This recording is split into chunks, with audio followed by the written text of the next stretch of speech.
Assalamualaikum warahmatullahi wabarakatuh. Halo semuanya teman-teman, selamat siang, selamat datang kembali di channel Ilo Entry. Masih bersama saya Ilo dimanapun teman-teman berada, semoga teman-teman selalu dalam keadaan sehat walafiat tanpa kekurangan satu apapun. Amin amin ya rabbal alamin. Pada kesempatan yang berbahagia ini, kami masih akan melanjutkan kisah petaka emas di Tambang Kalimantan karya Ahmad bin Bella atau Bang Beben. Kisahnya keren, pakai banget teman-teman, dan sekarang sudah masuk part ketiga. Makin penasaran aja kan teman-teman. Tapi sebelum kita masuk ke dalam kisahnya, buat teman-teman mungkin yang baru bergabung atau yang sudah lama bergabung tapi lupa ya, belum subscribe, bisa diklik dulu tombol subscribe, jangan lupa lonceng notifikasinya dinyalakan agar teman-teman selalu mendapatkan notifikasi dari konten-konten yang akan kami upload di setiap harinya. Untuk channel Ilo Entry kami upload setiap hari teman-teman, setiap siang jam 12 siang waktu Indonesia bagian Barat, dan nggak pakai berlama-lama lagi, nggak pakai kepanjangan deh basa-basinya. Dari halaman belakang rumah Bang Ilo kita menuju ke Kalimantan Tengah.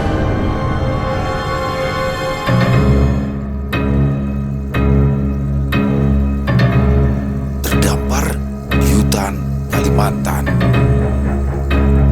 Petaka Tambang Emas Kalimantan Part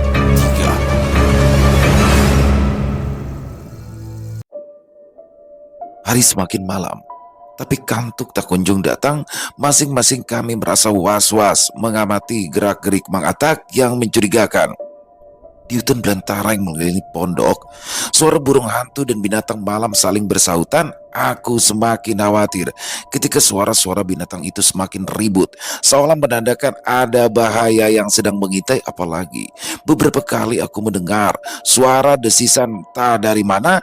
Ditemani Mang Muksin dan Mang Mursid, Mang Atak melangkah ke klotok untuk mengambil baju dan celana di dalam tas Masugang. Tak berapa lama, Mang Atak sudah kembali dengan pakaian lengkap. Beberapa kali ia menggerutu karena merasa gatal, sedangkan Mang Muksin dan Mursyid sepertinya memilih tetap diam di klotok. Cahaya senter mereka berpindah-pindah di pinggiran sungai, seperti mencari sesuatu. Kenapa Muksin dan Mursyid tetap di sana? Apa yang mereka lakukan? Tanya kapten penuh curiga. Katanya mau berjaga. Kalau ada bahaya, kita sudah siap. Bahaya apa, ha? Cepat katakan. Kapten mencekram kerah baju Mang Atak dengan penuh emosi. Nang, sebaiknya aku makan dulu. Setelah itu baru kuceritakan semua, jawab Mang Atak sambil tersenyum. Di dalam pondok, kami duduk melingkar, tak sabar ingin tahu apa yang telah terjadi. Setelah menghabiskan 2 piring nasi dengan rakus, Mang Atak mulai bercerita. Setelah kematian Madan, ayahnya si Hamid, aku langsung pergi meninggalkan kampung halaman. Tak sanggup rasanya aku melihat liang lahatnya. Terasa perih di hati ini mengetahui kawan serantang seruntung pergi begitu cepat. Mang Atak menghentikan kalimatnya, menatap kosong ke arah dinding terpal. Bibirnya bergetar, matanya berkaca-kaca. Ia lalu menatap ke arahku, seolah ada penyesalan yang mendalam. Aku memalingkan wajah karena tidak sanggup menatap matanya. Entahlah, tiba-tiba aku merasa terluka mengingat almarhum Abah. Aku merantau ke Putus Sibau. Kerja apa saja di sana? Lanjut Mang Atak. Aku kerja apa saja demi untuk menyambung hidup. Jadi buruh sawit, jadi supir truk, buruh bangunan, apa saja asal bisa makan. Hingga 2 minggu yang lalu, ada seorang pria menghampiri saat aku memecah batu. Seorang penerjemah untuk orang Cina. Entah tahu dari mana kalau aku berasal dari Barito. Aku tidak peduli, yang jelas aku terima tawaran mereka. Apa tawaran mereka? Tanya sang kapten tidak sabaran. Tidak langsung menjawab, Mang Atak justru menyalakan sebatang rokok milik Mas Sugeng dan menyeruput kopi dingin di depannya. Aku jadi pemandu mereka untuk menjelajahi Barito. Mereka melakukan survei, mengambil sampel bebatuan untuk membuka perusahaan tambang emas di sini. Namun, yang tak kusangka, kita malah berjumpa di sini, di Busang. Tanah yang menjadi skandal emas terbesar dunia tahun 90-an. Mang Atak tersenyum, menikmati tiap hisapan rokoknya. Aku merasa kalau Mang Atak ini sedikit aneh. Kau tahu Anang, seacak apapun, tidak ada yang kebetulan. Dan sepertinya Tuhan punya rencana lain untuk kita. Bukan begitu, Kapten Anang? Mang Atak terkekeh menatap kapten dan wajahku secara bergantian. Hei Atak, Jangan banyak bacot. Apa yang terjadi di seberang sana? Kenapa ada suara tembakan? Bentak Mang Soleh penuh emosi, matanya melotot, tinjunya terkepal. Kenapa Soleh? Hah? Kau takut? Kau takut jika sumpah itu menjadi kenyataan? Tak sanggup menahan emosi, Mang Soleh menerjang Mang Atak di tempat duduknya. Kami semua kaget. Mang Soleh tiba-tiba tak lagi menjadi Saleh. Pukulan demi pukulan mendarat di wajah Mang Atak yang lemah dan tak berdaya. Darah segar mengalir di pelipis, hidung dan bibir Mang Atak. Sekuat tenaga kami memisahkan dua orang itu. Mang Soleh meronta-ronta bagai orang kerasukan. Perlu orang berlima untuk menahan tubuhnya agar berhenti mengamuk. Wajahnya bengis, nafasnya memburu, jantungku rasanya melorot ketika menatap matanya yang sadis, menyala tanpa ampun. Aku mulai curiga, ada yang tidak beres. Tiba-tiba saja Mang Soleh jadi beringas, sedangkan Mang Atak, meski wajahnya penuh luka, tapi masih bisa tersenyum. Tenang saja Soleh, aku tidak akan membantu Tuhan menggenapkan takdir. Tapi ada makhluk lain, makhluk yang dulu kukira hanya ada dalam dongeng. Sambil menyeka luka di bibir, Mang Atak masih bisa tersenyum. Kali ini Kapten Anang yang hendak menghajar Mang Atak, namun langkahnya keburu terhenti ketika terdengar suara desisan dari luar pondok. Seketika kami semua berdiri dengan perasaan cemas, saling lirik. Kami tidak ada yang berani bergerak, hanya mematung tanpa suara. Suara desisan terus berpindah, terdengar seperti mengelilingi pondok. Semakin lama, suara desisan itu semakin kencang dan menciutkan nyali. Lantai tempat kami berpijak mulai bergemertak ketika suara desisan perlahan berpindah ke kolong pondok. Samar-samar, diterpa cahaya strongking melalui celah lantai, kulihat ada makhluk yang menggeliat di bawah kami, hitam pekat dengan sisik sebesar piring. Belum pernah kulihat makhluk dengan sisik sebesar ini. Kurasakan jantungku berdegup dengan kencang, bulu-bulu halus di lengan dan tengkukku merinding. Tiba-tiba saja aku dicekam ketakutan. Inilah Tambun, monster sungai, monster yang menenggelamkan kapal Onrus Belanda di Muara Tewe, ucap Mang Atak pelan. Kami semua terkejut begitu mendengar Tambun, namun tak ada yang berani bergerak. Tidak ada yang menyangka makhluk yang kerap digunakan untuk menakuti anak kecil kala mandi di sungai kini benar-benar nyata. Perlahan, Kapten Anang mengarahkan pistol ke arah lantai. Butir-butir peluh mulai menetes dari dahi hingga wajah. Hati-hati, kami juga memegang parang dan tombak masing-masing. Tiba-tiba lantai hancur diterjang sesuatu. Beberapa orang terlempar ke kiri dan ke kanan. Kurasakan tubuhku melayang lalu hempas ke tanah. Terasa sakit. Tubuhku tidak bisa bergerak hitungan detik. Pondok telah porak-poranda dihantam amukan Tambun yang ganas. Api mulai menyala akibat lampu strongking yang jatuh dengan cepat. Pondok sudah terbakar hebat. Di tengah api yang membara, Lai menjerit menjemput kematian. Makhluk itu mengoyak-ngoyak tubuh Lai di tengah jilatan api. Ayo bangun, kurasakan pegangan tangan kapten menyeret tubuhku yang mati rasa. Tergopoh sekuat tenaga, aku bangkit dan berlari. Tak ada lagi rasa sakit. Hasrat bertahan hidup membuat adrenalin terpacu sangat kencang. Kami berlari ke tepian sungai menuju klotok. Baru saja tiba di tepi sungai, hasrat kami untuk tetap hidup seketika sirna. Dua buah klotok telah terbakar. Api menyala-nyala dengan hebat. Satu-satunya kesempatan kami untuk selamat telah hilang. Kami lemas tak berdaya, putus asa dan kehilangan harapan. Atak! Bangsat! Kapten menjerit sejadinya, air matanya mengalir dan tubuhnya gemetar hebat. Di tengah sungai, lampu sebuah klotok bergerak menjauh. Rupanya Mang Atak telah kabur bersama Mang Muksin dan Mursid. Mereka sengaja meninggalkan kami untuk menjadi mangsa Tambun. Kapten Anang menembakkan pistol ke arah klotok, namun sia-sia. Entah terlempar dari mana, tiba-tiba saja bagian atas tubuh Lai terjatuh di hadapan kami. Kami semua bergidik ngeri. Tubuh Lai berantakan penuh darah. Astagfirullah, astagfirullah. Mas Sugeng mengucap istighfar sangat kencang. Belum hilang ketakutan kami, tiba-tiba Dayat buka suara. Kapten, Kapten lihat itu, ucap Dayat ketakutan. Kami semua menatap ke arah sorotan headlamp Dayat di tengah sungai. Air terlihat mulai berputar membentuk pusaran air. Ah! Kembali terdengar jerit kematian, entah siapa yang menjadi korban.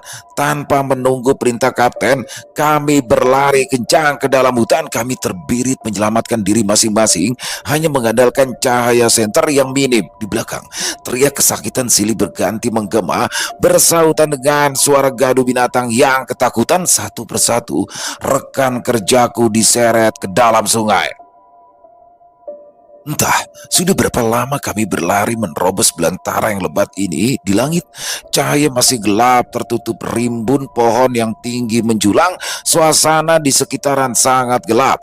Tidak ada apapun yang terlihat kecuali cahaya senter dan headlamp yang semakin redup. Aku melirik ke kiri dan ke kanan.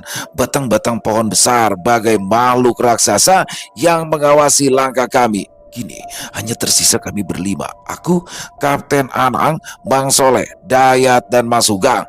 Tubuh kami semakin lelah dan langkah kaki terasa semakin berat. Berhenti, berhenti. Kita istirahat sebentar. Makhluk itu sepertinya tidak mengikuti, kata Kapten Anang dengan nafas ngos-ngosan. Kapten Anang langsung duduk bersandar pada sebuah pohon besar. Peluk keringatnya bercucuran. Dengan suara nafas yang kentara di tengah kesunyian, kami lalu beristirahat untuk mengumpulkan sisa-sisa tenaga. Tidak ada yang tahu kami sekarang ada di mana. Yang jelas kami sudah berada jauh di dalam hutan, berharap makhluk itu tidak mengejar. Bang Soleh kemudian berdiri dengan sebilah mandau yang memotong akar pohon yang menggantung hingga airnya keluar. Segera saja kami berdiri untuk meminum air dari akar gantung itu bergantian. Bang Soleh memotong beberapa akar lagi hingga tenggorokan kami benar-benar basah. Tubuh kembali terasa segar ketika air mengalir ke dalam tubuh tetes demi tetes. Kita istirahat di sini sambil menunggu terang, ucap kapten sembari menyeka air di bibir. Yang penting jangan tertidur. Kita hanya perlu memulihkan tenaga. Bisa saja monster itu tengah mengintai entah di mana, sahut Bang Soleh tanpa banyak bicara. Kami semua duduk bersandar di sebuah batang pohon besar. Bau khas daun-daun busuk di dasar hutan segera menyeruak. Kami semua terdiam, menyadari bahwa kami baru saja lolos dari baut. Lai, Ali, dan Nurdin telah meregang nyawa diseret monster sungai, sedangkan Mang Muksin dan Mursid telah kabur bersama Bang Atak. Entah apa yang mereka rencanakan. Yang pasti kami telah dijadikan umpan agar mereka bisa melarikan diri. Di samping, Mas Sugeng mulai menangis. Matanya berkaca-kaca sambil menggigit bibir. Di tengah kegelapan, pundak yang berguncang karena menahan isak. Karma, ini karma. Ini pasti kutukan atas dosa kita. Entah karena menyesal atau takut, Mas Sugeng mulai bicara ngelantur. Sugeng, diam, jangan ngelantur, bentak Mang Soleh. Aku tidak melantur. Apakah kau tidak sadar? Kutukan itu semakin nyata. Kita sudah terkena sumpah. Meninggi. Nada suara Mas Sugeng penuh emosi. Tak diraukan air mata yang mengalir di celah hidung. Ia bangkit berdiri. Mas Sugeng sudah siap bertaruh nyawa untuk menghadapi Mang Soleh. Bodoh, hardi Kapten Anang. Bukan waktu yang tepat memikirkan dosa. Sekarang yang penting adalah bagaimana caranya kita selamat. Terdiam, dua orang ini seketika tersadar, lalu kembali duduk menahan amarah. Aku dan Dayat hanya bisa saling pandang. Sepertinya hanya aku dan Dayat yang belum paham apa yang sesungguhnya terjadi. Beberapa menit berlalu, kami kembali terdiam tanpa suara. Keadaan sekitar masih gelap dan kabut tipis mulai naik. Tubuhku yang tadi panas karena berlari perlahan mulai menggigil. Suara-suara serangga dan hewan malam terus menggema di antara cabang-cabang pohon dan dedaunan. Karena kelelahan, kesadaranku mulai menghilang. Perasaan lelah dan mengantuk menjadi satu, namun rasa takut membuatku memaksakan diri untuk tetap terjaga. Kukira Tambun itu hanyalah makhluk dalam dongeng. Suara Mang Soleh tiba-tiba memecah kesunyian. Masih bersandar, Mang Soleh beberapa kali memukul headlampnya yang semakin redup. Dahulu, almarhumah nenekku sering bercerita kalau Tambun kerap menyerang para pencari ikan atau kapal-kapal dagang yang berlayar di Sungai Barito. Bahkan Kapal perang Onrus Belanda tenggelam di perairan Barito Utara akibat serangan dari Tambun. Bangkai kapal itu masih ada sampai sekarang dan sering terlihat saat sungai sedang surut. Lanjut Mang Soleh sambil membetulkan posisi headlamp di kepalanya. Sewaktu masih kecil, aku sangat percaya kalau Tambun memang benar ada di sungai Barito. Tidak ada yang tahu persis seperti apa bentuknya. Ada yang mengatakan seperti ular raksasa. Ada juga yang bilang berupa naga dengan tanduk dan sisik emas. Bahkan ada yang bilang Tambun adalah hantu banyu yang kerap membuat orang mati tenggelam di sungai. Beberapa hari yang lalu, dongeng yang disampaikan almarhum nenek tentang Tambun hanya kuanggap sebagai isapan jempol. Tidak lain dan tidak bukan, hanya untuk menakuti anak-anak yang suka lupa diri saat mandi di sungai. Namun sekarang, aku harus berpikir ulang. Satu persatu kawan kita tewas diseret sesuatu dari dalam sungai. Kami kembali terdiam, menyadari belum sepenuhnya lepas dari maut. Mungkin saja makhluk itu tidak lagi mengejar, tapi sekarang kami tengah tersesat di hutan belantara, lepas dari maut hanya untuk menuju maut lainnya. Bisa jadi orang-orang Cina itu berniat memburu Tambun. Kudengar mereka sangat suka memakan daging hewan langka. Timpal Kapten Anang di tempat duduknya. Bisa jadi tidak mungkin hewan itu keluar dari persembunyiannya kalau tidak diganggu. Yang jadi perkara, hewan itu adalah pemburu. Kalimat terakhir Mang Soleh membuatku kaget. Kantukku hilang seketika, berganti rasa was-was tak karuan. Pemburu? Tanyaku tak percaya. Mang Soleh mengangguk pelan. Bulu kuduku merinding seketika. Tak hanya aku, yang lain juga sepertinya dicekam ketakutan yang sama. Dalam hikayat pedatuan, orang-orang Banjar mencatat kalau Tambun adalah hewan ganas penguasa sungai. Mereka berburu hingga ke darat, tak mengenal takut apapun. Lanjut Mang Soleh. Dalam senandung orang-orang Dayak, Tambun diceritakan sangat menguasai hutan. Bisa menjelma menjadi pohon, mengintai dalam gelap, menyergap apapun yang ada di hadapannya. Panik, seketika aku dan Dayat bangkit dari duduk. Bisa saja pohon tempat kami bersandar ini adalah jelmaan Tambun. Tak perlu khawatir, Tambun tak benar-benar menjelma menjadi pohon. Itu hanya kiasan orang-orang dulu. Yang jelas, hewan itu benar-benar nyata.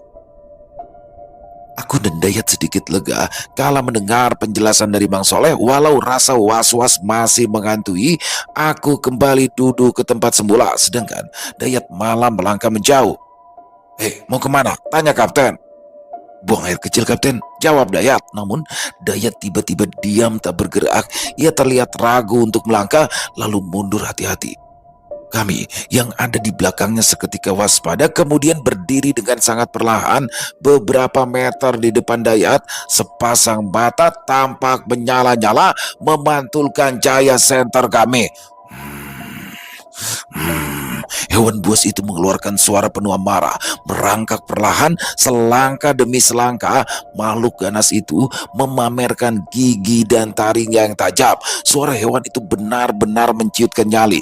Jantungku lagi-lagi berdegup kencang. Telapak tanganku mulai basah karena keringat. Ku tarik nafas sangat pelan hingga dadaku terasa sesak. Aku juga turut mundur perlahan, tanpa lepas sedetik pun mengawasi gerakan hewan buas itu. Diterpa sorot cahaya senter, samar-samar terlihat corak tubuhnya berupa bintik besar kemasan dengan garis hitam. Hewan itu mulai merunduk, bertopang pada 4 kaki. Cakar-cakarnya yang tajam telah mengembang bagai belati. Macan dahan, ucap Kapten tertahan. Dar! Piston Kapten kembali menyalak, menggema di hutan yang sunyi. Burung-burung berhamburan dan kumpulan monyet segera melompat dari pohon ke pohon karena ketakutan. Pucuk-pucuk dahan bergoyang dan daun-daun luruh ke tanah. Hutan yang tadinya senyap mendadak riuh.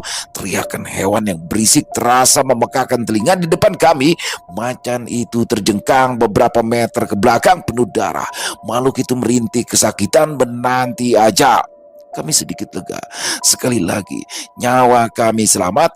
Kapten melangkah pasti sambil terus mengarahkan moncong pistol ke macan yang sudah tak berdaya begitu telah dekat. Kapten sekali lagi menarik pelatuk, memastikan hewan itu benar-benar mati. Ada rasa kasihan saat kulihat makhluk itu merintih bermandikan darah. Makhluk itu mengerang lemah seolah memohon ampun. Kulirik, air matanya mengalir pelan. Kapten tak peduli, pistol itu diarahkan ke kepala macan yang tergolek lemah. Aku menutup telinga, tidak tahan mendengar suara letusan. Ceklek, pistol kapten tak mau menyala. Ceklek, ceklek, dipaksa berkali-kali. Pistol tetap tidak meletus. Gusar, kapten segera memeriksa wadah peluru yang berputar kosong. Kapten memaki sejadinya persediaan peluru tertinggal di pondok kami yang telah menjadi arang. Entah kenapa, aku sedikit lega mengetahui jika hewan itu masih ada harapan. Namun, kelegaanku lenyap seketika saat kembali terdengar geraman macan dahan yang marah. Kami kembali cemas karena suara itu jelas bukan berasal dari macan yang ada di depan. Suara itu ada di suatu titik di belukar di sekeliling kami. Waspada, kami kembali mundur setapak demi setapak. Senter kami arahkan ke kiri dan ke kanan, menyusuri tiap semak dan pohon. Kosong, tidak ada apapun yang terlihat kecuali suara geraman yang sepertinya semakin mendekat. Krek, terdengar suara ranting patah, membuat kami semakin khawatir. Tidak karuan, tubuhku kembali berkeringat dan nafasku memburu. Langkahku terasa berat dan kakiku seakan tak mampu lagi menopang tubuhku. Aku sadar makhluk itu tengah mengincar kami dan bersembunyi di balik rimbun belukar. Tertutup malam yang sangat pekat. Di depan, macan yang terluka itu terus merintih seolah meminta bantuan. Allahu Akbar, Allahu Akbar. Mas Sugeng tak henti mengucapkan takbir, sedangkan Daya terus melantunkan surat-surat pendek seakan yang kami hadapi adalah hantu bukan binatang buas. Lari! Kapten berteriak kencang. Lalu lari tak tentu arah, tubuhnya melesat cepat menembus semak berduri di susul yang lain. Tanpa pikir panjang, aku segera menyusul tanpa sadar apa yang terjadi. Dalam pikiranku saat itu adalah yang penting bagaimana bisa selamat. Di belakang, suara geraman terus mendekat. Sangat cepat, suara geraman itu seakan siap menerkam kapan saja. Bisa saja itu pasangan macan tadi. Semak belukar bergoyang-goyang dan suara binatang kembali ribut di depan.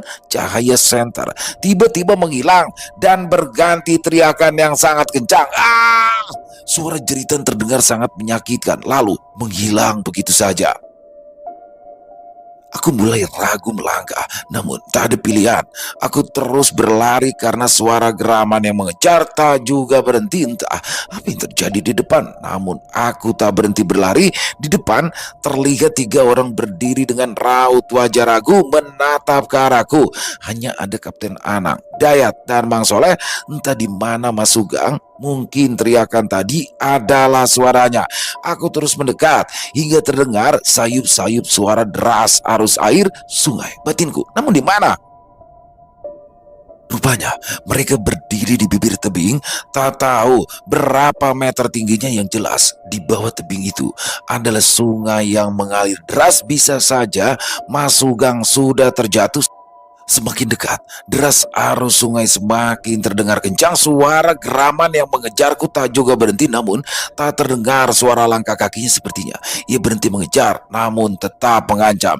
Bisa juga siap menerkam. 3 orang di depan terlihat tegang, sepertinya mengetahui kalau aku akan jadi korban. Aku langsung berbalik badan untuk memastikan keberadaan makhluk itu. Benar, macan dahan itu mengambil ancang-ancang, siap menerkam. Hewan itu mulai merunduk, menghitung jarak untuk menerjang. Barisan gigi tajam dan taring panjang terlihat jelas, siap untuk merobek leherku kapan saja. Belum lagi cakar-cakarnya yang tajam, siap merobek perut dan kulitku. Tak mau gegabah, aku mundur perlahan, selangkah demi selangkah. Aku mengatur nafas agar tidak bertambah panik. Macan itu semakin mendekat, bergerak ke kiri dan ke kanan, mencari celah untuk menerkam. Di belakang, deru nafas 3 orang terdengar sangat kencang. Jelas sekali kalau mereka juga juga ketakutan, namun tidak tahu harus berbuat apa. Celaka, kami benar-benar berada di posisi yang sulit. Di belakang ada jurang yang sangat dalam, bisa saja sungai yang mengalir dipenuhi batu yang tajam. Di depan ada hewan ganas yang merupakan predator puncak di hutan Kalimantan. Kapten, bagaimana? Tanya Dayat yang ketakutan. Bismillah saja, kita melompat ke sungai, sahut Kapten cepat. Tanpa pikir panjang, Kapten langsung melompat ke dalam jurang sambil mengucapkan takbir. Allahu Akbar. Peki Kapten Anang kencang lalu menghilang tertutup suara deras sungai. Tak lama, Bang Soleh menyusul sambil memekikkan takbir dan tertinggallah aku dan Dayat. Rupanya ulah Kapten tadi justru memancing macan itu semakin marah. Macan itu melompat, tubuhnya melayang di udara, terlihat jelas giginya yang tajam mengarah ke leherku.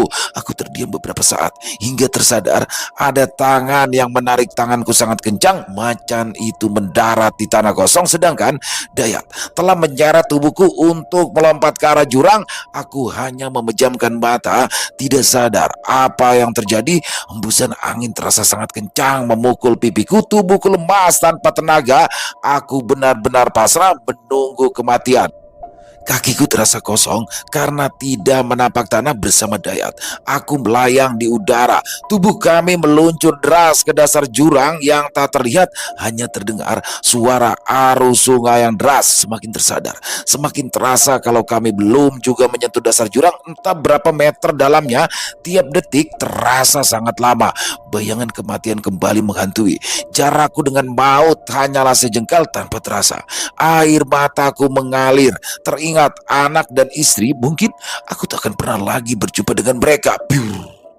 Tiba-tiba saja tubuhku sudah berada di dalam air, berputar-putar diseret arus dalam. Aku gelagapan menggapai permukaan, namun tanganku sulit digerakkan. Sikut dan kakiku terasa sakit karena membentur batu tajam. Kepalaku terasa perih, pelipisku mulai berdarah. Semakin bergerak, badanku semakin terasa remuk. Tubuhku terhempas ke sana kemari di dalam air, diseret arus yang membenturkan tubuhku ke batu-batu sungai yang tak terlihat. Tubuhku terus berguling di dalam air dan nafasku terasa semakin sesak. Sial, air telah masuk ke dalam paru-paru. Aku akan mati, batinku. Aku akan mati. Aku akan mati, kataku dalam hati sambil terus menangis. Air terus menggulung tanpa ampun, bagai kain yang melilit. Gulungan air membuat tubuhku kaku, tak bisa bergerak. Perlahan tubuhku mulai mati rasa. Tak lagi kurasakan rasa sakit saat batu-batu tajam menggores kulit dan merobohkan tulang. Darah mengalir deras bercampur dengan arus sungai yang liar. Aku pasrah dan tak berdaya. Ketika arus sungai menyeret tubuhku semakin dalam ke dasar sungai, detak jantungku kini melemah, pandanganku semakin kabur, dan dada terasa sesak akibat terlalu banyak menelan air. Bayang-bayang tangis putri mungilku silih berganti datang bersama jerit isak istri dan pandangan nanar ibuku. Tidak, aku tidak boleh mati sekarang. Aku harus hidup. Aku harus hidup apapun yang terjadi. Sekuat tenaga, kupaksakan menggerakkan seluruh tubuh yang mulai membeku. Kuhentakkan tangan dan kaki ke sana kemari demi menyambung hidup. Kelebatan wajah anak, istri dan ibu membuat keinginanku untuk hidup kembali pulih. Semakin lama, tubuhku terasa semakin bebas bergerak. Bagai terbebas dari ikatan, ku gerakan tangan dan kaki di dalam air agar tubuhku bisa segera muncul ke permukaan. Susah payah kepalaku berhasil muncul di permukaan. Gelagapan ku hirup udara sebanyak-banyaknya ke dalam paru-paru. Semakin ku hirup, semakin besar keinginanku untuk tetap hidup. Aku tak jadi mati, batinku. Keadaan sekitar sangat gelap, tanpa cahaya bulan dan bintang. Senterku entah hilang di mana. Adrenalinku terpacu untuk menyambung nyawa yang di ujung tanduk. Aku mencoba berenang ke pinggir, namun percuma. Arus ini terlalu deras. Tubuhku kembali dihajar ke sana kemari oleh arus yang sangat kuat. Air terus menerjang tanpa henti, membanting tubuhku ke dinding-dinding batu sungai yang tak terlihat karena gelap. Seret! Ujung batu yang tajam menggores punggungku bagai silet. Kurasakan perih hampir di seluruh tubuh karena kulit yang robek di mana-mana. Darah terus mengalir bercampur dengan air sungai. Tidak juga selesai deritaku, badan mulai menggigil kedinginan, aku menggigit bibir agar tak hilang kesadaran. Tidak ada manusia yang mampu bertahan dengan kondisi air sedingin ini. Dalam 5 menit, siapapun akan lumpuh tak berdaya. Di depan, suara gemuruh air terus menderu tanpa henti. Semakin lama, suara gemuruh terdengar semakin jelas. Air terjun. Tidak salah, tubuhku diseret menuju air terjun. Panik, aku berusaha mencari pegangan. Tanganku gelagapan mencari apa saja yang bisa digenggam. Batu-batu sungai begitu licin karena berlapis lumut. Terjangan gelombang yang bertubi-tubi membuat usahaku sia-sia. Terseret arus, tubuhku meluncur deras ke arah air terjun. Seketika, kurasa badan kembali melayang di udara. Entah apa yang terjadi, karena saat terjatuh, aku hanya menutup mata. Yang kurasa hanyalah hantaman air di kepala mendorong tubuhku semakin cepat meluncur ke bawah. Badanku terhempas di dasar air terjun. Sakit mendera sekujur tubuh akibat jatuh dari ketinggian. Muntah darah, aku hilang kesadaran. Entah berapa lama aku tak sadarkan diri. Kurasakan silau yang sangat menyengat ketika membuka mata. Sakit luar biasa terasa di bagian sikut dan lutut. Namun yang paling sakit adalah bagian punggung. Tidak hanya perih, punggungku terasa remuk. Sakit di kepala juga tak kalah hebat. Bagai terkena pukulan bertubi-tubi. Ada benjolan dan luka di sana. Bagian tubuh lain juga penuh memar dan lecet. Kuperhatikan, tubuhku kini hanya mengenakan celana dalam. Luka-luka di tubuhku ditutupi tumbuhan paku gelang yang telah ditumbuk. Aku mencoba duduk, namun tak sanggup bergerak. Sakitnya sungguh luar biasa hingga membuatku ingin berteriak. "Jangan bergerak," ucap suara yang ku kenal, Mang Soleh. Ya, rupanya tubuhku tengah berbaring di atas hamparan batu-batu kali dan kerikil di tepian sungai. Di bawah rindang pohon-pohon besar, udara hangat mengalir di sekujur tubuh. Ternyata aku sedang berbaring di sebelah api unggun. Tidak salah lagi, pasti Mang Soleh lah yang membuat api. Di antara kami, hanya dia yang mampu membuat api menggunakan ranting dan daun kering. Di dekat tepi unggun, ada Dayat yang setengah telanjang memeluk lutut, menghangatkan badan. Kepalanya tertunduk tanpa memperhatikanku yang tergeletak di depannya. Kacamatanya sepertinya telah hilang tak kemana. "Jangan bergerak dulu," suara Kapten Anang mengagetkanku. Terpincang, ia mendekat sambil membawakan air yang ditampung di lipatan daun keladi. Mang Soleh membantuku duduk, sedangkan Kapten Anang menyodorkan air tadi ke mulutku. Tetes demi tetes mengalir di kerongkonganku. Segera kutenggak air di daun keladi hingga tak bersisa. "Baring saja, tubuhmu belum pulih," kata Mang Soleh sembari kembali meletakkan tubuhku di atas bebatuan. Entah berapa lama aku tertidur, atau tepatnya pingsan. Saat kembali tersadar, matahari telah bergeser ke barat. Menyadari aku merintih kesakitan, Mang Soleh dan Kapten Anang bergegas membantuku duduk. "Bismillah, pelan-pelan saja," kata Mang Soleh lirih. Aku meringis menahan sakit. Aku mengatupkan gigi hingga terdengar suara gemeretak dan ludah bercampur darah mengucur dari mulut. Sekujur tubuhku terasa perih akibat luka gores di mana-mana. Susah payah, akhirnya aku berhasil duduk. Kurasakan otot-otot tubuhku lemas dan sulit digerakkan. Mang Soleh dan Kapten Anang membersihkan sisa-sisa paku gelang yang telah mengering dari lukaku. Saat paku gelang itu dilepas, tak sanggup lagi kutahan rasa perih yang luar biasa. Aku merintih hingga mengeluarkan air mata. Seketika, pandanganku menjadi gelap, namun masih bisa kutahan. "Istighfar, Mit, bawa istighfar saja," kata Mang Soleh seraya membersihkan sisa-sisa paku gelang yang menempel di kulitku. Aku mengucapkan istighfar berulang kali dengan air mata yang mengalir. Saat ini aku tidak bisa berpikir jernih, hanya menurut dengan apa yang mereka katakan. "Tenang saja, itu hanya luka gores. Kau baik-baik saja. Tidak ada patah tulang." Kapten Anang berusaha menenangkanku, namun percuma. Keadaanku sedang tidak baik-baik saja. Tenagaku juga telah habis, terkuras menahan sakit. Dayat melangkah tertati, mengambil sepatu, baju dan celanaku yang telah kering dari atas sebuah batu besar di pinggir sungai. Setelah itu ia mendekat dengan membawa barang-barangku di kedua tangannya. Kau bisa berdiri? Tanya Dayat pelan. Kulihat kondisinya tidak jauh berbeda denganku, penuh memar dan luka gores. Entahlah, jawabku lirih sambil menggeleng. Aku mencoba berdiri dengan tertati, dibantu Mang Soleh dan Kapten Anang. Badanku mampu berpijak di atas dua kaki. Aku mencoba melangkah, ya kakiku baik-baik saja. Hanya saja bagian punggung dan pinggang terasa sangat perih. Pakailah dulu pakaianmu, nanti masuk angin, ucap Dayat lemah.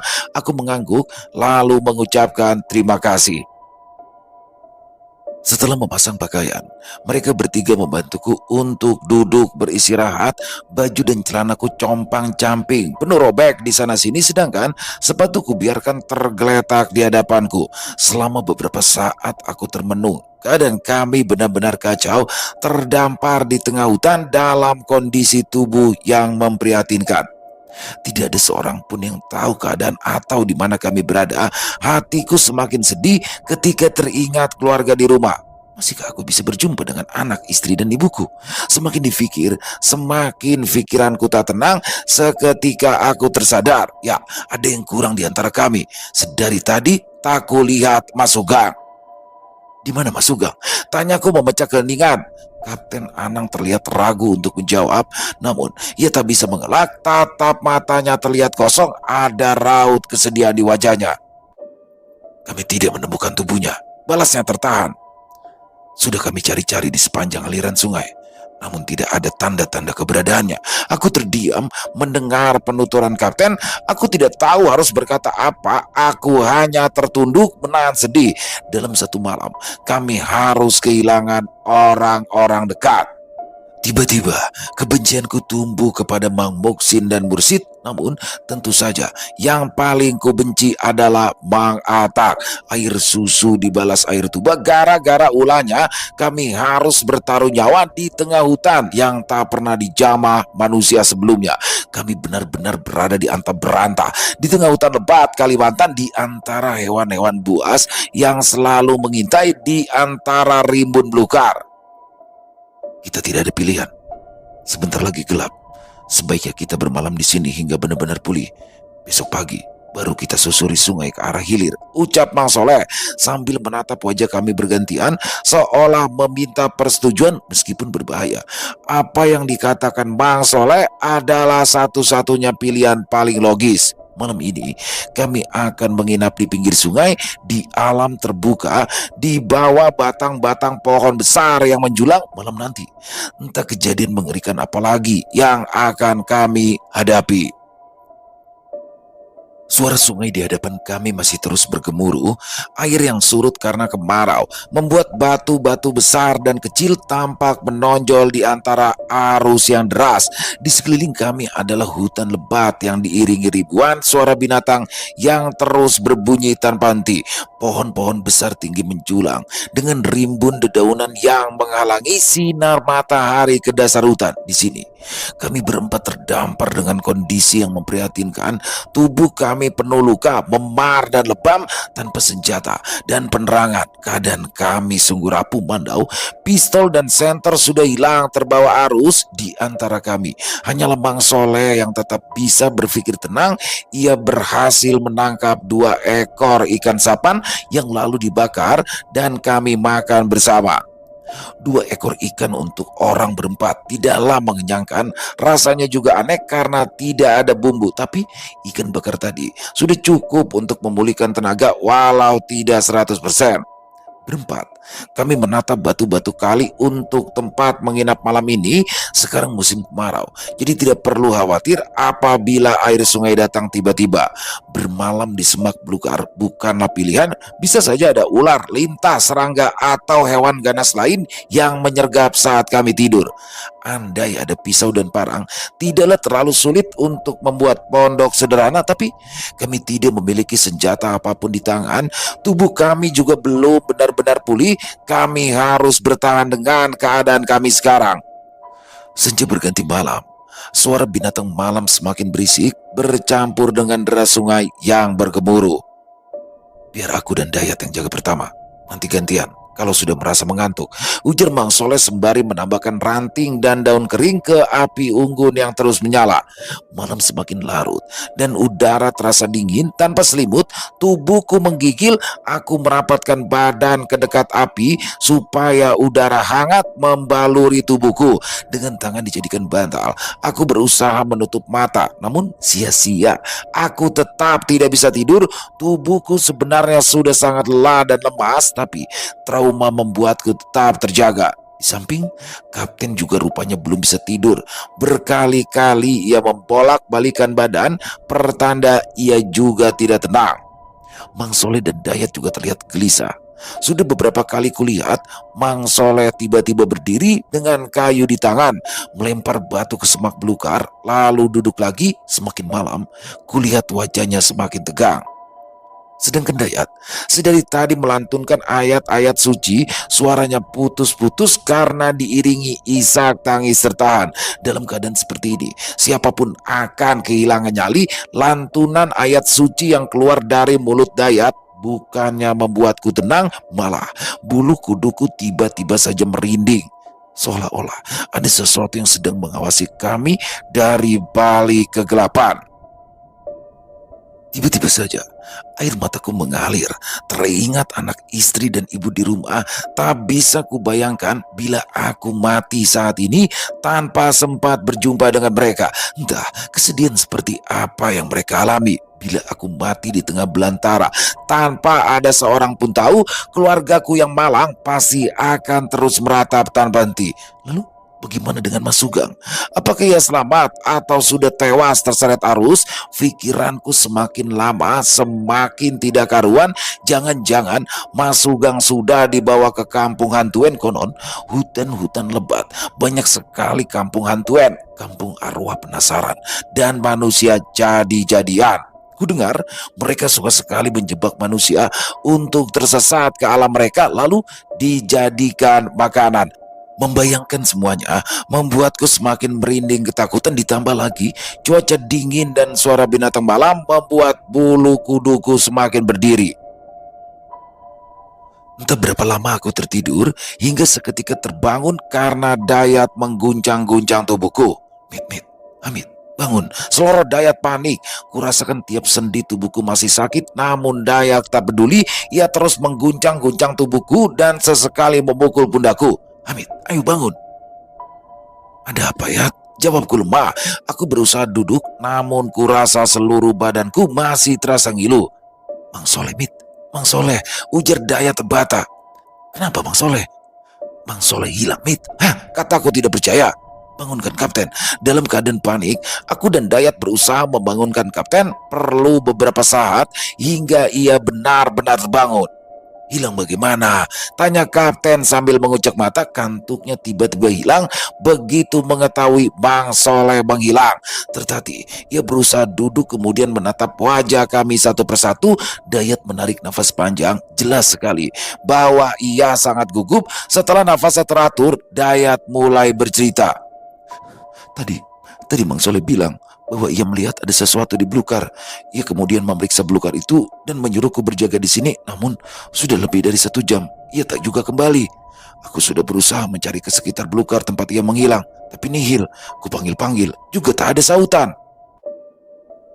Aku dan Kapten Anang tertegun kala mendengar penuturan Dayat. Kesulitan kami akan semakin bertambah apabila Mang Soleh benar-benar menghilang. Hilang di mana dia? Tanya kapten lagi. Di sana, Cap. Dayat menuju ke arah belukar, namun tidak ada yang bisa kami lihat karena sangat gelap. Kami bagaikan orang buta. Jarak pandang hanya beberapa meter di sekitaran api unggun yang kini semakin redup. Bagaimana mungkin dia bisa berjalan ke sana tanpa senter dan senjata? Tanya kapten tidak percaya. Tadi Mang Soleh membuat obor dengan sobekan kain bajunya lalu melangkah ke sana. Seharusnya kau melihat bila obornya menjauh dan padam. Maaf, Kap. Tadi aku tertidur, saat terbangun ternyata Mang Soleh tidak juga kembali. Cukup lama aku menunggu lalu mencari. Setelah sadar ia menghilang, barulah aku bangunkan kalian. Dayat tertunduk meski tidak ada yang menyalakan. Sudahlah, Sebaiknya kita cari si Soleh sekarang. Kami bertiga lalu berdiri sambil menahan ngilu yang belum juga hilang. Kami tambahkan beberapa batang kayu kering agar api unggun tidak padam selama kami melakukan pencarian. Kain baju kami robek untuk dililitkan pada batang kayu dan dibakar untuk menjadi obor. Sambil berteriak-teriak memanggil Bang Soleh, kami melangkah menuju semak belukar tempat dia menghilang. Kami harus melangkah hati-hati agar obor di tangan kami tidak padam. Belum lagi hembusan angin yang cukup kencang, obor di tangan yang tanpa minyak bisa padam tiba-tiba. Selain itu, kami juga takut bila menginjak ular atau serangga beracun begitu sampai di dekat belukar. Kami tidak berani melangkah ke dalam hutan. Kami hanya mengecek di sekitar belukar tempat Mang Soleh menghilang untuk mencari jejak. 10 menit berlalu, pencarian kami sia-sia, tidak ada jejak Mang Soleh kami temukan. Kapten Anang terlihat cemas, bingung menentukan keputusan. Bagaimana Kapten? Apakah kita kembali atau mencari ke dalam hutan? Tanyaku pada Kapten Ning. Sepertinya perlu waktu bagi Kapten untuk berpikir. Baiklah, kita cari ke dalam hutan. Tapi jangan terlalu jauh. Sudah cukup kita kehilangan orang. Jangan sampai kita juga menghilang. Beberapa saat setelah Kapten menyelesaikan kalimat, kami hanya tertegun di depan semak belukar yang membatasi hutan dan sungai. Tidak ada seorang pun yang berinisiatif untuk melangkah. Memang masuk ke dalam hutan tanpa senjata dan penerangan memadai sama saja mencari perkara. Pohon-pohon besar dengan akar menggantung terlihat seperti sosok hitam yang menakutkan. Detik-detik berlalu, kami masih saja terdiam. Bagaimana Kapten? Tanyaku memastikan. Seumur hidup baru kali ini kulihat Kapten ragu. Yang membuatku kaget ternyata sedari tadi Kapten sedang membaca doa, mulutnya berkomat kami dengan mata tertutup. Bismillah. Tanpa memberi aba-aba, Kapten melangkahkan kaki setapak demi setapak masuk ke dalam hutan. Aku dan Dayat mengiringi di belakang dengan penuh rasa cemas. Suara burung hantu dan serangga malam terdengar semakin lantang seolah menyambut kedatangan kami. Kami yang tadi niatnya hanya beberapa meter saja ternyata melangkah semakin jauh ke dalam hutan. Yang kutakutkan adalah jika kami tersesat ke kampung hantuan, kampung arwah penasaran dan manusia jadi-jadian, atau jangan-jangan kami memang sudah masuk ke alam mereka. Ya begitulah teman-teman, luar biasa sekali kisahnya teman-teman ya. Aduh, kalau Bang Beben bikin ceritanya udah ada, dan dia apa ya, saya termasuk salah satu penggemar film survival ya. Jadi di sini kayak kebayang tuh gimana di pinggiran sungai Kalimantan, apalagi pas awalnya dia masuk ke dalam hutan dikejar macan dahan, banyak banyak binatang-binatang lain, dan macan dahan itu jadi gini teman-teman, itu bukan harimau ya. Jadi memang di tanah Kalimantan itu tidak ada harimau, adanya macan dahan. Macan dahan ya sama harimau ya. Mungkin lebih besar harimau, tapi macan dahan lebih ganas juga, predator puncak termasuk salah satunya. Di sini bagaimana kerennya tuh Hamid, Kapten sama dan yang lain-lain tuh nyebur ke dalam jurang akhirnya. Nah, di sini nih dia rencananya akan menyusuri sungai sampai dengan ke hilir, tapi terakhir mereka kehilangan Mang Soleh yang sempat nggak soleh ya kemarin itu. Jadi luar biasa sekali nih kisahnya, makin berdebarkan, makin seru. Dan disinilah misterinya dimulai nih ya. Apa sih sebenarnya yang direncanakan oleh Mang Atak CS sampai meninggalkan mereka begitu saja? Di sini semakin penasaran. Buat teman-teman jangan sampai ketinggalan besok untuk part 4-nya ya. Sekali lagi terima kasih kepada Bang Beben. Dan buat teman-teman yang memang suka baca, silakan bisa mengunjungi karya karsa dari Bang Beben atau Ahmad Ben Bella. Dan semoga teman-teman para pecinta penikmat horor misteri terhibur dengan kisah barusan. Silakan bisa ditulis juga yang punya komentar lain, yang punya pendapat lain, bisa menuliskan di dalam kolom komentar. Insya Allah kami akan membalas satu persatu. Dan buat teman-teman yang suka dengan videonya bisa diklik tombol like atau tombol jempolnya. Dan buat teman-teman yang baru bergabung, silakan bisa diklik tombol subscribe, jangan lupa lonceng notifikasinya dinyalakan agar teman-teman selalu mendapatkan notifikasi dari konten-konten yang akan kami upload di setiap harinya. Dan di akhir kata saya mengucapkan permohonan maaf apabila mungkin dalam pembawaan kisahnya ada kata-kata saya yang salah ataupun ada kata-kata saya mungkin yang kurang berkenan. Saya mohon dibukakan pintu maaf yang seluas-luasnya. Sampai berjumpa lagi di konten-konten kami selanjutnya besok jam 12 siang masih bersama saya. Salam sehat, sukses, bahagia selalu untuk kita semua. Wassalamualaikum warahmatullahi wabarakatuh.